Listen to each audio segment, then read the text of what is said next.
Hey bass fanatics, welcome back to Fish Den 365. I'm just about ready to go out to my local mine hole here. It's about a block and a half away from my house, and I'm going to be testing some of these glide baits today. And I hope to bring you a glide bait video sometime in the not too distant future. If you have an interest in that, please comment below and let me know. So today I want to talk to you about some bass fishing tips that are little known, that are quite rare, and you won't often see the tips that I'm going to be talking about today in magazines and on the internet. They're out there, but these are tips that are a little harder to find, and they can definitely help your bass fishing. Before we get into them, I just want to say thank you for watching my videos.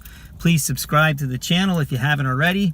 Hit that bell so that you can get an indication when a new video comes out. And let's get started right away. So the first tip has to do with finding underwater springs in the lakes that you fish. So a lot of lakes do have springs in them. They're difficult to find, but if you do find them, it can mean very good fishing.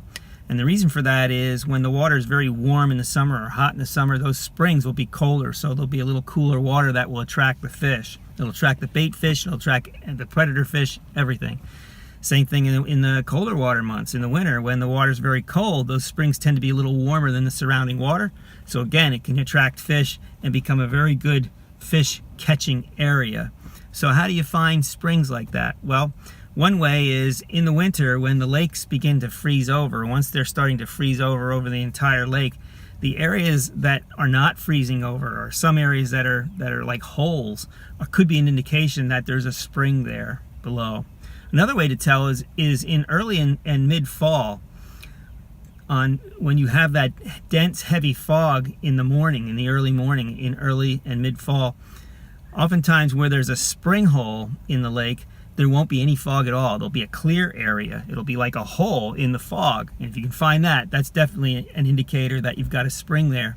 Conversely, if you have a day in the fall where there is no fog in the entire lake, but you have some small areas, some funnels of mist, that could be another indicator that you've got that spring hole. So there's some ways to find some spring holes to make your fishing better. My next tip involves crankbait fishing. So for you deep crankbaiters out there, this one's for you.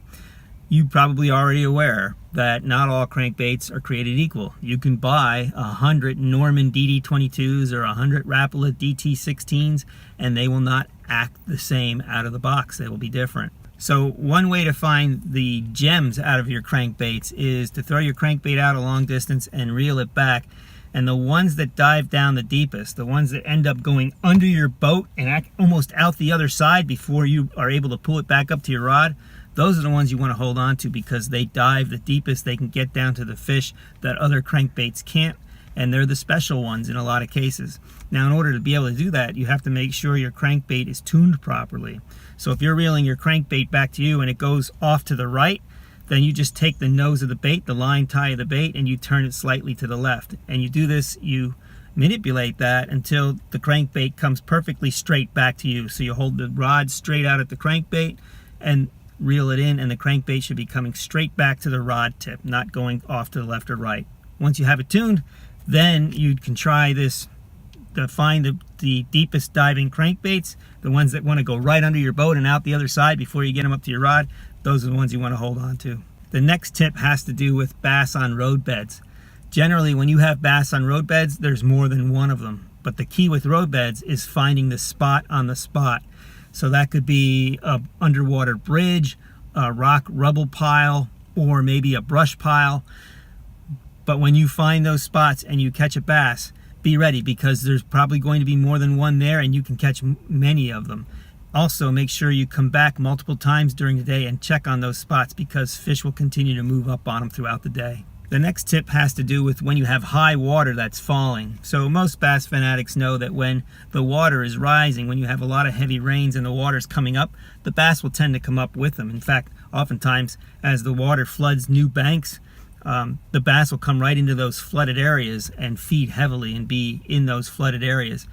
But it's a different story when the lake starts to recede. The bass start to move. The bass begin to recede with the water.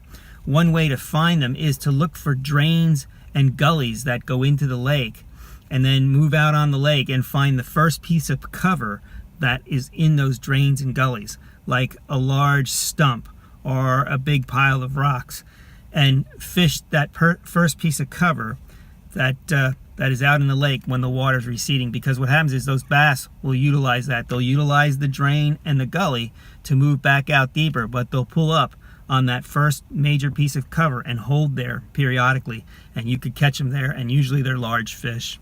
And my last tip is how to use vapor trails from jets, contrails, to figure out how likely the fish are to be active. So most bass fanatics know that after a cold front goes through, you have what you call a bluebird sky. Usually the sky is very clear, real bright blue, not a cloud in the sky. Sometimes the moon can be seen, and sometimes you can even see the craters on the moon because of the clarity in the air. There's very little humidity in the air. And usually that's when bass are the least active. They tend to go closer to cover, tighter to cover then. They tend to move around less. They may go deeper in some cases, in some environments, but they generally are not as active under those circumstances. That doesn't mean you can't catch them. It just means they're not actively moving around and feeding. And so you can use these vapor trails, contrails, to figure out whether or not the bass are likely to be active or not. So after that cold front comes through, you'll notice that the vapor trails from the jets at 30 to 40,000 feet, there aren't any. The jets will just fly by and there won't be any vapor trails. So you know, if you're seeing that it's post-frontal and conditions are likely going to be a little tougher than if it was if you had some steady weather. But after about 4 or 5 days or 6 days of steady weather, after that front goes through, you'll notice when you look at the vapor trails, they're very long, they're very wide, you'll see them crisscrossed, you'll see them all over the sky. And when you see that, that usually is a good indicator that the bass are going to be active, they're going to be moving around, they're more likely to feed. So this is a way that you can be prepared for what is to come just by looking up in the sky. And then as another front may be approaching, let's say another storm might be a day or a day and a half away, the sky begins to change again. You'll get those high stratus clouds, and then eventually you get some denser clouds coming in. Fishing can be dynamite then too, before the front comes through. So just a couple of ways to use those vapor trails to give you an indication of what to expect when you're out on the water and how to approach the water. So let's say it's a bluebird sky. Well, if I'm fishing under that bluebird sky condition, I'm much less likely to be throwing horizontal presentations that the fish have to chase, because they're likely going to be deeper and closer to cover. So I'll throw more vertical presentations trying to get those fish.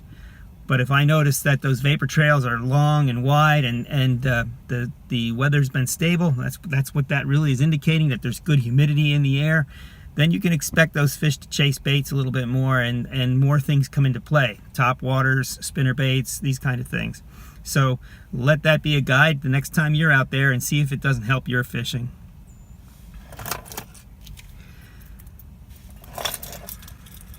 Well, it's time for me to get out there and start checking these things out. I can't wait to experiment with them and see how they work. Remember, we're certified Bassified. Hit that like button, hit that thumbs up button, subscribe to the channel, hit the bell so that you can be notified when the next video is coming. And always feel free to comment and to share the videos with your friends. As always, may God bless your fishing endeavors. I'll be out on the water somewhere tomorrow, hopefully making another video, and I should have that back to you soon. So keep it locked to the channel, and we'll see you soon.